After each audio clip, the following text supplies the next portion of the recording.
뉴욕 증시 3대 지수가 2% 넘게 급등하며 연중 최고치를 기록했습니다. 포드를 비롯한 주요 기업들의 실적 개선과 실업자 수가 3개월 만에 가장 낮은 수준으로 떨어졌다는 소식 등이 지수 급등을 이끌었습니다. 유럽 주요 증시가 9일 연속 상승세를 지속하며 연초 수준을 회복했습니다. 소비재와 정보기술 관련 종목이 강세를 보였고 크레딧 스위스의 깜짝 실적 발표로 은행주도 상승세를 이끌었습니다. 국제 유가는 미국의 주택 거래 실적 호조와 뉴욕 증시의 급등 등의 영향으로 상승했습니다. 9월 인도분 WTI는 2.69% 오른 배럴당 67달러 16센트의 거래를 마쳤습니다. 지난달 전국 땅값이 전달에 비해 0.16% 오르며 석 달 연속 상승세를 보였습니다. 경기도 하남시가 최고 상승폭을 기록했고 고양시 덕양구와 안산시 단원구 등 개발계획 호재가 있는 지역이 강세를 보였습니다. 여러분 안녕하십니까? 이슈앤 마켓의 김종선입니다. 다우지수를 비롯한 뉴욕의 3대 지수가 2% 넘게 급등했습니다. 연중 최고치를 갈아치웠는데요. 포드와 맥도날드 등 주요 기업들의 실적이 시장의 전망치를 상회하면서 지수 상승을 이끌었습니다. 미국의 실업자 수는 3개월 만에 가장 낮은 수준을 보였고요. 기존 주택 거래 실적은 석 달 연속 증가세를 보이면서 증시 상승을 더욱 부채질하는 모습을 보여줬습니다. 유럽 증시는 9일 연속 오름세를 보였고요. 국제 유가는 67달러 선에 오르는 모습을 보여줬습니다. 지난밤 글로벌 증시 소식 한번 살펴보도록 하겠습니다. 글로벌 경제연구소의 남은호 소장 함께하겠습니다. 안녕하세요. 네, 안녕하십니까. 일단 2%대의 급등장이 나왔는데요. 네. 한번 지난밤 증시 상황부터 한번 살펴볼까요? 네, 어젯밤 미국 증시, 뉴욕 증시는 아주 큰 폭으로 올랐습니다. 대부분 한 2%대 이상의 그 큰 폭 상승세를 기록을 했는데요. 9,000선 다우 지수가 9,000선을 회복하는 등 그 아주 강한 모습을 보여줬습니다. 우선 그 다우 그래프를 잠깐 보시면은요. 어제 그 보합권 강보합세로 시작된 다우 지수는 강세를 이어갔습니다. 장중에 한번 그 주간 그 실업 신청 건수 때문에 출렁거리기도 했지만 다시 그 강세를 회복하는 모습으로 그 상승폭을 키워가는 그런 모습으로 강한 모습으로 마감이 됐습니다. 우선 어젯밤에 뉴욕 증시를 잠깐 그 정리를 해보면은 다우 지수가 올해 초에 9,000선을 기록했는데요. 6개월 만에 다시 작년 11월 이후 그 최고치를 경신을 하고 있습니다. 나스닥 지수도 역시 그 나스닥 역사상 10번째로 12일 연속 상승세를 기록을 하고 있습니다. 아주 강한 모습을 보여주고 있고요. 그 다음에 이제 어젯밤에 발표된 것으로는 기존 주택 판매가 그 나왔고요. 그 다음에 이제 그 미국 기업들의 주요 기업들의 실적이 아주 좋은 모습으로 나왔습니다. 반면 그 주가 급등으로 인해서 안전자산으로 몰렸던 미국 국채와 미국 달러 그리고 엔화 등은 부진하는 그런 모습이었습니다. 네, 실적이 상당히 좋았고 고용 관련 지표도 상당히 좋았습니다. 이에 부동산 관련 지표까지 큰 도움이 되면서 시장이 앞으로 더 오르는 모습을 많이 보여줬는데요. 그런데 기업들의 실적, 지금 S&P 500에 포함된 기업 중에 114곳 같은 경우가 지금 상당히 좋은 흐름을 보여주고 있거든요. 네, 그렇습니다. 지금, 이미 실적을 발표한 기업들도 시장의 전망치 이상으로 그렇게 실적을 내놓는 경우도 상당히 많았고요. 네, 그렇습니다. 지금 그 말씀하신 대로 114개 종목들, S&P 500대 기업의 114개 종목들도 이미 한 15% 정도의 상승세를 예상치보다 한 15%가 넘는 그 강세를 보여주고 있습니다. 인터넷 업체 어젯밤에 발표된 그 인터넷 업체 주요 기업들의 실적 발표를 보면은 이베이가 그 어닝 서프라이즈로 인해서 10%의 급등세를 보여줬습니다. 이베이는 그 인터넷 쇼핑몰 업체 미국의 대표적인 업체인데요. 미국에서는 이 아주 독보적인 그런 그 인터넷 쇼핑몰입니다. 2분기 이익과 매출이 예상치를 크게 넘는 그런 실적을 발표를 했고 여기에다가 그 3분기 매출 전망 역시 아주 그 상회하는 시장의 기대치를 넘는 예상치를 발표를 했습니다. 이것 외에도 이제 포드도 어닝 서프라이즈 깜짝 실적을 발표를 했고요. 포드도 장중 9% 이상 넘는 그런 좋은 실적을 발표했습니다. 포드는 다만 실적이 주당 21센트의 손실을 기록을 했습니다. 하지만 예상치는 주당 50센트였기 때문에 손실을 반 이상으로 줄인 그런 시장의 예상치를 넘는 실적을 발표함으로써 포드도 역시 강세를 보여줬습니다. 포드의 재무 책임자는 그 미국 경제가 올 하반기부터 회복을 보일 것이다 이렇게 긍정적으로 전망을 했고요. AT&T 역시 실적 호재로 인해서 3% 올랐고 3M도 역시 그 실적 예상치를 상회하는 그런 모습을 보여줬습니다. 이렇게 보면 이제 대부분의 S&P 500대 기업, 대기업들이 아주 좋은 모습을 실적을 보여주고 있는데요. 이런 모습은 그 당분 지금 실적 발표가 마감될 때까지 이런 모습들이 기대가 되고 있습니다. 그래서 지금 오늘 9,000선을 넘은 것도 이러한 그 실적 호전에 대한 그런 기대감이 뒷받침이 많이 된 것 같습니다.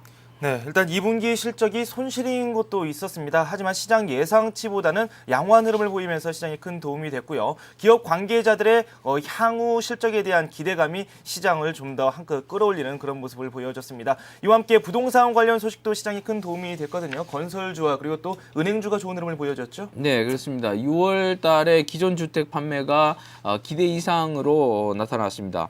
전미 부동산 중개업체 NAR이 발표한 그 6월 달에 기존 주택 판매가 전월보다 크게 증가한 3.6% 증가한 연율 468만 채를 기록함으로써 아주 좋은 그 실적을 발표했습니다. 이것으로 이제 기존 주택 판매는 지금 3개월 연속 증가를 하고 있습니다.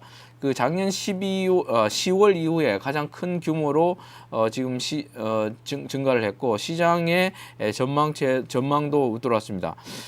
그래서 이제 세제 혜택이라든지 주택 가격 하락이라든지 그다음에 모기지 금리 인하까지 예상이 되고 있습니다. 그래서 이런 부분들은 지금 그 미국의 주택 시장에 그 호재로 작용하고 있기 때문에 미국의 주택 재고도 지금 감소를 하고 있습니다. 그래서 어제 그 보여준 이런 것들로 인해서 그 주택 관련 주가들이 KB홈이라든지 이런 미국의 부동산 관련 대표주들이 많이 올랐고요. 그다음에 은행주들도 어제 역시 많이 올랐습니다. 은행주들도 보면은 지금 그 주택뿐만이 아니라 그 모건 스탠리라든지 이런 그 뱅크 오브 아메리카라든지 이런 부분이 많이 올라졌습니다. 신규 실업 수당 신청 건수도 예상치에 부합하는 그런 모습을 보여줬고 다만 요즘은 그 자동차 업계들이 지금 같은 경우에는 그 공장문을 그 계절적으로 좀 닫는 그런 부분이 있었는데 이런 부분이 다만 그 반영이 안 됐기 때문에 실업 수당 신청 건수가 좋게 나왔다 하더라도 시장에는 크게 호재로 작용은 하지 않았습니다. 네, 그렇군요. 일단 부동산 시장이 점차 안정을 찾아가고 있습니다. 전날 저희가 한번 전해드렸는데요. 모기지 신청도 점차 늘고 있다는 이야기를 해드렸습니다. 부동산 시장이 점차 안정을 찾아가고 있고 부동산 6주택 지표가 석 달 연속 개선세를 보이면서 시장에 좋은 흐름을 가져오고 있습니다. 이와 함께 국내 언론에서도 많이 노출됐던 내용인데요. 대표적인 이동통신 기술 회사죠. 이 퀄컴에 대한 소식이 들어왔거든요. 네. 퀄컴이 우리 공정거래위원회로부터 한 2,600억 원 상당의 그런 과징금을 부과받았다는 소식이 들어왔는데 이에 대한 소식도 함께 전해주시죠. 네, 퀄컴은 그 어제 그 한국에서 큰 대규모 과징금을 받았다는 소식으로 나왔는데요. 이 퀄컴은 어떤 회사냐 하면은 그 인텔과 함께 미국의 통신 칩의 대표주입니다. 그 반도체 중에서는 그 이제 컴퓨터 관련해서 인텔이 있고 그다음에 이 통신 관련해서는 이 퀄컴이 있습니다. 이 공용 통신칩 관련해서는 아주 대표주고 미국의 공용 회사라고 할 수 있는 세계적인 반도체 통신 반도체 회사입니다. 이 퀄컴이 어저께 그 과징금 한국 정부로부터 과징금을 받게 됐는데요. 휴대전화용 이 반도체 제조업체인 퀄컴이 이 악재가 겹쳐서 한 3%대의 그 주가 하락이 보였습니다. 어제 보면은 이제 한국 정부에서 발표한 내용을 보면은 로열티 차별이라든지 리베이트 제공이라든지 이런 그 불공정 거래로 인해서 공정거래위원회가 그 몇 년 동안 조사를 한 결과고요. 사상 최대의 공정이 이 과징금이 부과가 됐습니다. 그래서 이런 부분들은 보면은 이제 외국계 회사가 대기업이 2,600억 원이라는 아주 대규모의 그 과징금을 받게 됐고요. 퀄컴 역시 이 부분에 대해서 이제 반소를 하겠다 이런 얘기를 하고 있습니다. 퀄컴의 그 실적 내용을 보면은 이제 칩 수요가 부진을 했고 2분기 실적이 예상치를 하회했기 때문에 2.2% 이상의 이제 하락세를 보여줬고 퀄컴으로 인해서 이제 퀄컴은 한국 정부의 그 제재를 당한 이런 부분이기 때문에 실적이라든지 이런 부분은 시장에 크게 반영이 되지 않았고 다만 여러 가지 정황으로 인해서 됐는데요. 다른 반도체 칩에는 크게 영향을 미치지 않는 그런 모습이었습니다. 네, 그렇군요. 일단 국내 휴대전화 업계에서는 환영 의사를 밝혔습니다. 제품 가격 단가를 낮출 수 있다는 그런 장점이 호재로 작용할 것이다라는 이야기를 해놨는데요. 조금 더 지켜봐야 할 것 같습니다. 미국 증시에 대한 이야기 계속해서 진행하겠습니다. 다우지수가 9,000선을 넘어선 것 자체가 큰 의미로 다가오고 있습니다. 지금 나스닥 같은 경우는 12거래일 연속 상승을 하고 있거든요. 네. 앞으로도 계속해서 오를 수 있을까요? 네, 그렇습니다. 지금 다우지수가 어젯밤에 다시 이제 6개월 만에 9,000선을 회복을 했죠. 그리고 나스닥 지수도 지금 나스닥 사상 10번째로 10일 연속 거래를 이어가고 있고요.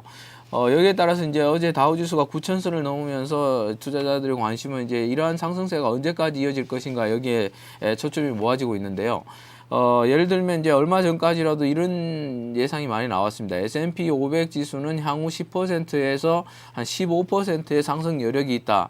이렇게 얘기를 하고 있고 이런 강세는 S&P 500대 지수 그러니까 대표적인 대기업 지수가 10%에서 15%의 상승 여력이 있기 때문에 미국 증시 역시 이제 이런 부분에서 강세 연장이 예상이 되고 있습니다. 그래서 이제 그 다우 지수도 역시 이 부분에서 S&P 500 지수에 비견해 본다면 다우 지수 역시 이 10,000선을 넘을 가능성이 있습니다. 하지만 지금 이제 그 상승세는 지금 한 2달간 연속 계속되어 왔기 때문에 증시는 이제 항상 그 조정을 받은 가능성은 항상 열어놓고 있어야 됩니다. 지금 현재 그 또 다른 그 주식시장, 미국 주식시장에서 다른 지표로 이제 나타나고 있는 게 하면 VIX 지수입니다. 잘 아시는 대로 이제 공포지수라고 하는데요. 네. 공포지수가 지난해 말 한 10월달 정도에는 80 정도가 됐습니다.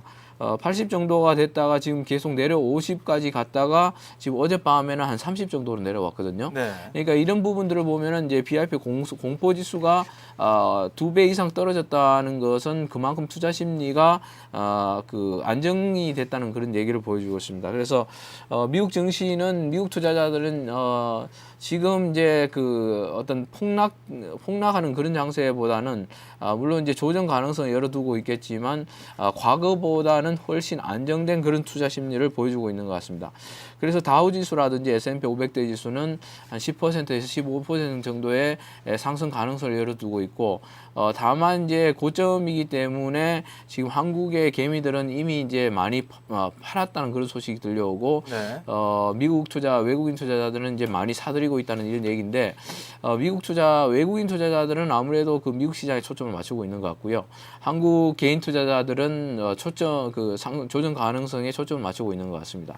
그래서 이제 양쪽 다 이제 누가 오를 것이냐 이렇게 보고 있는데 이 고점이기 때문에 상승과 하락의 공방이 이제 치열할 것으로 그렇게 예상이 되고 있습니다. 네, 일단 S&P 500을 비롯해서 다우까지 10에서 15% 정도 상승 여력이 남아있다는 말씀을 해주셨는데요. 다우 같은 경우는 10,000선을 넘을 수도 있다는 그런 전망까지 해주셨습니다. 하지만 단기 급등에 대한 부담으로 언제든지 하락할 수 있다는 그런 여지를 남겨둬야 된다는 말씀까지 해주셨습니다. 지금까지 글로벌경제연구소의 남은호 소장과 함께했습니다. 또 말씀 고맙습니다. 네.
뉴스 따라잡기 시간입니다. 이현선 기자와 함께하겠습니다. 안녕하세요. 안녕하세요. 일단 최근 들어서 출구 전략에 대한 이야기가 꾸준히 나오고 있습니다. 앞으로 지금까지 했던 거 여러 가지 경기 부양책들을 다시 한번 또 걷어들여야 된다는 그런 이야기가 솔솔 나오고 있는데 기획재정부의 노대래 차관보가 지금은 적합한 시점이 아니다라는 이런 발언을 했거든요. 예, 정부가 이런 발언을 내놓은 것은 물론 처음이 아닙니다. 지금까지 출구 전략은 아직 시기상조다 이런 말을 많이 해왔는데요. 이번에 노 차관보가 얘기한 내용을 보면 상당히 구체적이고 일관된 내용이기 때문에 다시 한번 주목을 받는 것 같습니다. 내용을 좀 보면요. 금리 인상은 인플레이션 유발 징후가 농후할 때 해야 한다 이렇게 발언을 했습니다. 올해 같은 경우는 지금 인플레이션 가능성이 없고 확장 기조를 가져가기는 좀 이르다 이런 내용을 말한 겁니다. 그러면 언제가 좀 적당하냐? 노 차관보는 이렇게 말했습니다. 일자리 공급이 좀 늘어나고 투자 활성화가 돼야지 재정을 긴축으로 전환할 수 있다 이렇게 발언을 했습니다. 또 하나 의미 있는 발언 한 내용을 좀 보면요. 전기 대비 성장률이 지금 플러스로 돌아섰지만 이게 그렇다고 해서 회복이라고 볼 수는 없다. 회복이라고 말하는 시점은 우리나라 경제 성장률, GDP 성장률 수준이 다시 회복될 때를 말하는 것이다 이렇게 말을 했습니다. 지금 내년 상반기 정도가 지나야 출구 전략이 적당하다 이렇게 말을 했기 때문에요. 지금 상황에서는 시기상조다 이렇게 결론을 내린 것이죠. 네, 일자리 공급이 늘어나고 투자가 늘어나는 그 시기가 구체적인 시기가 언제일지 상당히 궁금증을 많이 낳고 있습니다. 한편 같은 포럼에 참가했던 손성원 캘리포니아대 교수도 이와 비슷한 발언을 했거든요. 경기 부양책을 2011년까지 꾸준히 유지해야 된다 이런 이야기를 했다고 하는데 이에 대한 소식도 함께 전해주시죠. 예, 노델의 차관보보다 좀 더 신중한 전망을 내놓았다 이렇게 평가를 하시면 될 것 같습니다. 내용을 보면요, 지금 한국 정부가 금리 인상이나 증세에 대해서 얘기하는데 이것은 피하는 것이 좋다. 2011년까지는 부양책을 그대로 유지해야 된다 이렇게 말을 했습니다. 지금 송 교수 내용을 좀 보면요, 한국이 아직 풍부한 유동성과 낮은 이자가 필요하다, 즉 부양책이 필요한 시점이다 이렇게 설명을 했는데요. 지금 시점에서 만약에 출구 전략을 편다면 일본이 94년도에 침체를 벗어났다고 판단하고 바로 출구 전략을 썼다가 한 3, 4년 뒤 한 10년의 불황이 이어졌던 것처럼 한국에도 그런 상황이 재현될 수 있다 이렇게 약간 강도 높은 경고성 발언을 하기도 했습니다. 주목할 만한 것은요, 더블딥 가능성에 대해서 물어보자 송 교수가 한 20에서 30% 정도의 가능성이 한국에 있다 이렇게 말을 했는데요. 그 이유를 보면요, 정부 지출이 상반기에 상당히 많이 나왔었는데 하반기에도 이것이 유지될 가능성이 적고 만약에 정부의 재정 지출이 줄어든다면 경기를 떠받치는 힘이 좀 약해지는 것 아니냐, 이때 더블딥 가능성이 나타날 수 있다 이렇게 말을 했습니다. 그럼 그렇다면 회수를 언제 해야 되냐 이렇게 질문이 나왔는데요. 여기에 대해서 송 교수는 이렇게 말했습니다. 은행이 민간의 돈을 적극적으로 빌려주는 그런 시점이다 이렇게 말을 했습니다. 또 국지적인 그런 버블에 대해서는 어떻게 대응해야 되느냐, 그것은 국지적인 정책으로 대응하는 것이 맞다. 만약에 주식 부문이라면 주식 투자 증거금을 높이고 만약에 부동산 부문이라면 LTV를 높여가지고 대출을 약간 조여주는 것이 효과적일 것이다 이렇게 말을 했습니다. 마지막으로 기업 투자 확대를 시키기 위해서는 어떤 방법을 써야 할까 이런 질문이 또 나왔는데요. 여기에 대해서는 정부가 계속 요구하는 것은 일시적일 수밖에 없다. 정부는 경기를 부양하는 데 초점을 맞춰라 이렇게 주문을 내놓았습니다. 네, 상반기 재정 지출이 상당히 많다 보니 하반기에 그 여력이 많이 떨어져 있는 상태입니다. 그 때문에 더블딥 가능성도 어느 정도 열어둬야 된다는 주장으로 해석할 수 있겠습니다. 그리고 정부의 언행이 조금씩은 안 맞는 모습이 나오고 있습니다. 그 대기업 그런 재무 담당자들과의 비공식 회담에서 이런 이야기가 나왔다는데요. 여러 가지 기업 설비에 대한 세제 혜택 대폭 줄이겠다고요? 예, 정부가 이렇게 협박에 나섰다 어떻게 보면 이렇게 말을 할 수도 있겠는데요. 핵심 논란이 되고 있는 것은 임시투자세 공제라는 제도입니다. 앞에 임시자가 붙어 있는 것에서 알 수 있듯이요, 한시적으로 도입된 제도인데 이게 매년 연장이 되면서 결과적으로 보면은 82년부터 지금까지 7년만 빼놓고 계속 적용이 되었던 제도입니다. 임시투자세 공제라는 게 무슨 뜻이냐면요, 기업들이 설비 투자를 유도하기 위한 제도인데요. 기업이 만약에 설비 투자를 늘렸다 하면은 그 투자 금액의 일부를 법인세에서 깎아주는, 현금으로 돌려주는 그런 제도라고 할 수가 있습니다. 그러니까 이런 제도니까 지금까지 이것을 적용을 해왔으면 기업들이 투자를 늘렸어야 하는데 결과적으로 늘리지 않았으니까 정부가 이렇게 필요 없는 정책이라면 내년에 폐지하겠다 이렇게 발언을 하고 나선 것입니다. 만약에 폐지가 좀 강도가 세다면 좀 줄이겠다. 지금 공제율 한 10% 되는 것은 한 5에서 7% 정도로 줄이겠다 이렇게 말을 했습니다. 그럼 기업들의 반응 당연히 반발하는 것이 당연합니다. 지금도 투자하기가 힘든데 좀 투자하지 말라는 것 아니냐 이렇게 반응이 나왔고요. 재경부가 자기들이 상황이 얼마나 어려운지를 설명을 했습니다. 지금 재정 지출을 경기 부양하기 위해서 한참 확대하고 있는 중인데 이 같은 감세 제도 때문에 지금 세수는 또 줄어들고 있고 세수가 줄어드는 상황에서 기업 투자가 늘어나면 상관이 없겠는데 투자 투자까지 지연되고 있으니까 정부 나름대로 한 삼중고 정도를 겪고 있는 상황이다 이렇게 토로를 했는데요. 지금 물론 임시투자세 공제를 당장 폐지할 것으로 보이지는 않습니다. 정부도 상당히 신중하게 접근할 것 같고요. 또 지금 시점에서 송 교수가 기업 투자가 더 위축되는 상황에서 정부가 발언을 하는 것은 한시적일 수밖에 없다. 경기를 살리는데 초점을 맞춰라 이런 충언을 한 것도 정부 입장에서는 무시하기 힘들 것 같습니다. 네, 투자를 할 수 있는 환경을 만들려고 해도 투자가 많이 나오지도 않고 그렇다고 해서 그 혜택을 줄이기도 상당히 어려운 입장인데요. 그만큼 기업들의 자금력이 많이 떨어졌다 이렇게 해석을 할 수 있을 것 같은데 실제로 또 이런 조사 결과가 나왔거든요. 제조업체의 빚 상환 능력이 8년 내 최저 수준이다 이런 이야기가 또 나왔더라고요. 예, 그렇습니다. 지금 이게 작년도 집계이기는 한데요. 주목할 만한 내용인 것 같습니다. 지금 자산 70억 이상 제조업체 6천여 개를 조사해 보니까 현금 흐름 보상 비율 이 내용이 어떤 거냐면요. 단기 차입금 즉 앞으로 몇 년 안 남은 빚을 갚을 능력이 충분한가를 재는 척도라고 할 수가 있는데요. 상당히 떨어지고 있습니다. 그래프를 한번 보시면요. 지금 2004년부터 2008년까지 상당히 급격하게 떨어지고 있는 모습을 확인하실 수가 있습니다. 지금 이런 상황이기 때문에 현금 흐름 보상 비율도 좋지 않은 것은 즉 투자하기 좀 어려운 상황 아니냐 이런 해석도 가능합니다. 근데 지금 현금 흐름 보상 비율 즉 단기 차입금 문제뿐만 아니라요. 이자를 제대로 갚지 못하는 기업들도 많이 나오고 있는데요. 이것은 이제 현금 흐름 이자 보상 비율이라는 척도를 통해서 한번 비교를 해보니까 기업 3개 가운데 1개는 영업을 해서 들어오는 현금으로 이자도 제대로 갚고 있지 못하다 이런 상황인 것으로 나타났습니다. 즉 영업 활동에 따른 현금 수입이 원활하지 못하니까 지금 빚도 제대로 갚지 못하고 투자를 하기도 좀 어려운 상황이다 이렇게 요약을 할 수가 있겠죠. 네, 그 기업 3곳 중 한 곳이 영업 활동을 통해서 벌어들이는 돈을 가지고 그 이자도 못 갚는다 이런 이야기를 보니까 상당히 씁쓸한 생각이 드는데요. 반면에 선박업계에서는 그래도 조금 숨통이 트이는 그런 이야기가 또 나왔거든요. 다음 달에 2조 원 규모의 선박 펀드가 출범한다고 하는데 이에 대한 소식도 함께 전해주시죠. 예, 지금 자금 사정 안 좋은데 상당히 단비가 되는 소식인 것 같습니다. 말씀하신 대로 해운 구조 조정을 위해서 산업은행이 한 1조에서 2조 원 정도를 출자해서 선박 펀드를 만들기로 했는데요. 이번에 나오는 선박 펀드는 기존의 자산관리공사 즉 캠코가 운영하는 것과 좀 약간 다를 것 같습니다. 캠코 것은 정부가 운영하는 것인 만큼 대형 선사와 중고 선박들을 중심으로 좀 안정적으로 운영이 되고 있는데요. 지금 산은이 계획 중인 것은 좀 새로 짓는 조선, 즉 신조선이나 중소형 선사, 즉 대형 선사가 아니라 작은 선박 업체들까지 좀 대상이 넓혀질 것 같아가지고 좀 더 혜택이 커지지 않을까 기대감이 좀 커지고 있습니다. 네, 그렇군요. 다음 소식 바로 알아보도록 하겠습니다. 금융지주회사법이 국회를 통과했는데 이에 대한 기대감이 어제 증시에서도 많이 반영이 됐습니다. 이제 본격적으로 은행들과 보험사들, 지주회사 전환 앞으로도 이루어지겠죠? 예, 그렇습니다. 가장 주목할 것은 정부가 지분을 많이 가지고 있는 국책은행들이라고 할 수가 있겠는데요. 일단 준비하신 표를 한번 보시면 산업은행 같은 경우는 10월에 산업금융지주와 정책금융공사로 분리가 됩니다. 그럼 산업금융지주는 이제 민간회사로 운영이 되고요. 마지막에 나 있는 기은금융지주 같은 경우는 지금 기업은행이 금융지주회사를 추진하고 있는 건데요. 보험회사가 만들어지는 대로 금융지주회사도 출범을 할 것 같습니다. 마지막으로 한국시티금융지주 같은 경우는요.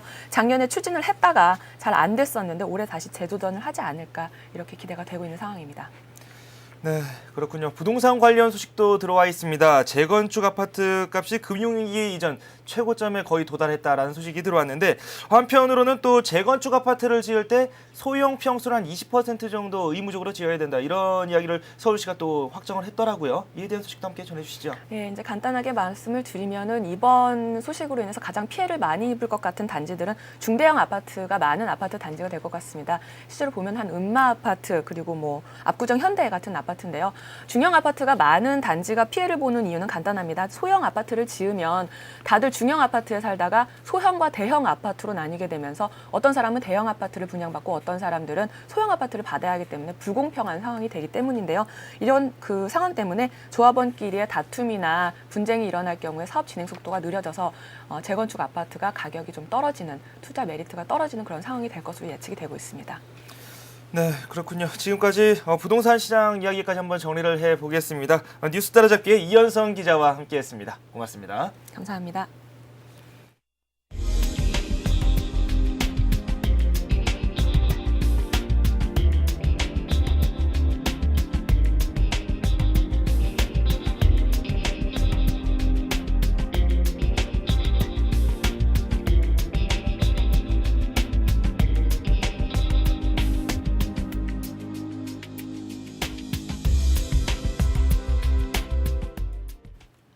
네, 소비에 많은 영향을 끼치는 그런 고용 부문이 점차 개선이 되고 있고요. 그리고 또 금융위기의 주범이었던 부동산 시장이 점차 제자리를 찾아가고 있습니다.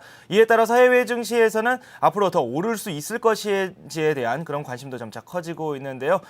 앞으로 더 좋은 일만 있었으면 하는 바람 가져보도록 하겠습니다. 1시간 뒤 출발 센 증시에서 국내 증시 소식도 함께 전해드리겠습니다. 여러분 고맙습니다.